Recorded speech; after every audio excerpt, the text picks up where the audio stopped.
আমরা এই রাজ্যের মঠ মন্দিরগুলোকে সাজাতে চাই।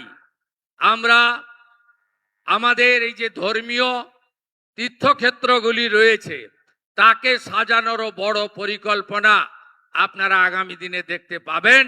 এবং আমাদের রাজ্যের গুরুত্বপূর্ণ জায়গাগুলি কোচবিহারের মদন মোহনজিউর মন্দির, জলপাইগুড়ির জলপেশ মন্দির, আমাদের মতুয়াধার ধাম ঠাকুরনগর থেকে শুরু করে তারাপীঠ, তারকেশ্বর, কালীঘাট, দক্ষিণেশ্বর সহ মা বর্গভীমা সহ আমাদের যত ধর্মীয় স্থান আছে তাকে আমরা নতুন করে সাজাবো।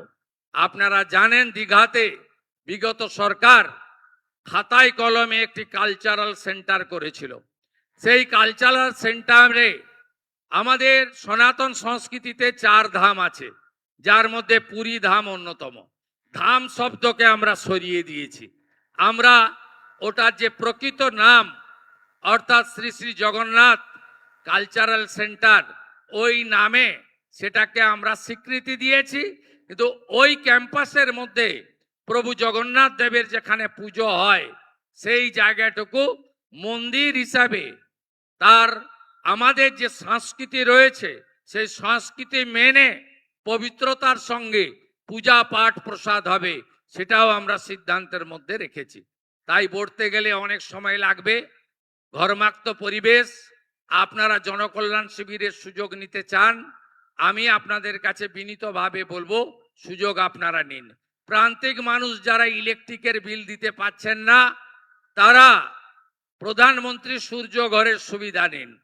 100 ইউনিটে 30,000 টাকা, 200 ইউনিটে 60,000 টাকা, 300 ইউনিট সৌর প্ল্যানে 78,000 টাকা ভারত সরকার আমাদের মাধ্যমে আপনাকে দেবে।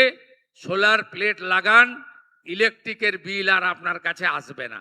তাই বহুমুখী উন্নয়নের যে সুযোগ কেন্দ্র রাজ্য মিলিয়ে এই জনকল্যাণ শিবির থেকে আমরা দিলাম, এটা আপনারা গ্রহণ করে আগামী দিনে একটি সুন্দর বাংলা, সোনার বাংলা, উন্নয়নের বাংলা, বিকাশের বাংলা, প্রগতির বাংলা তৈরি করবেন এই বিশ্বাস রাখি।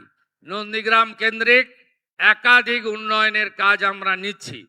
আমরা এখানে কৃষকদের ক্ষেত্রে, পানীয় জলের ক্ষেত্রে, রাস্তাঘাটের ক্ষেত্রে, বিদ্যালয়গুলি সাজানোর ক্ষেত্রে, আইসিডিএস সেন্টারগুলি নতুনভাবে তাদের যে প্রয়োজনীয় ব্যবস্থা দেওয়ার ক্ষেত্রে আমরা নানা সিদ্ধান্ত নিয়েছি।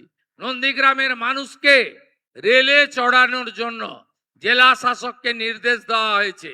এখনো যে 6 একর জমি হস্তান্তর বাকি রয়েছে তার মধ্যে ইতিমধ্যে তিনি 3.5 একর সরকারি জমি রেলকে দিয়ে দিয়েছেন। বাকি 2.5 একর জমি পারচেজ করে রেলকে দিয়ে দিলে আগামী মার্চ মাসের মধ্যে আমি আশা করি বা আগামী কয়েক মাসের মধ্যে আপনাদেরকে আমি রেলে চড়াতে পারবো, এই বিশ্বাস আমার আছে। সাথে সাথে হলদিয়া নন্দীগ্রাম সেতু নির্মাণ, এটি আমাদের বড় কর্মসূচি।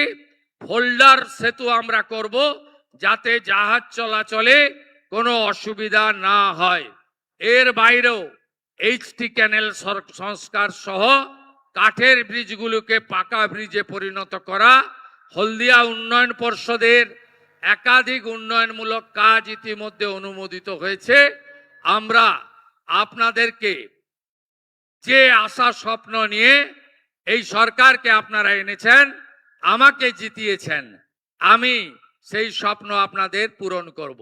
বিগত দিনে সাংসদ বিধায়ক হিসেবে যে পরিষেবা আপনাদের বন্ধু শুভেন্দু তার কাছ থেকে পেতেন, বিধায়ক যেই থাকুন, যেই সাংসদ থাকুন না কেন, আমি নন্দীগ্রামের ক্ষেত্রে অঙ্গীকারবদ্ধ। আপনারা যে সংগ্রাম করেছেন এবং 21-এর নির্বাচনে রাজ্যের ঘোষিত মুখ্যমন্ত্রীকে পরাস্ত করে আমাকে আপনারা জিতিয়েছেন। প্রচুর মিথ্যা মামলা হয়েছে, এখানে এসপি আছেন, আমি বলবো এই মিথ্যা মামলায় যারা হয়রানি হচ্ছেন তাদের নিষ্কৃতি দেওয়ার দায়িত্ব আপনার দায়িত্ব, যাতে এখানে শুধুমাত্র আমার সাথী থাকার কারণে আপনারা কাকে জেল খাটাননি, কার বিরুদ্ধে মামলা করেননি? এই মঞ্চে যারা বসে আছেন 5 মাস 7 মাস 8 মাস করে মিথ্যে মামলাতে জেলে খাটিয়েছেন। আপনারা ভেবেছেন যে আমি ভুলে গেছি, ভুলিনি। আমি ভুলিনি। প্রত্যেকটা জিনিসের আমি আপনাদের বলবো, सबका साथ सबका विकास तो होगा, सबका हिसाब भी होगा। আরো ভালো ভালো খবর দেখতে সাবস্ক্রাইব করুন বাংলা হান্টের ইউটিউব চ্যানেল। বাংলা হান্টের আরো খবর দেখতে নজর রাখুন।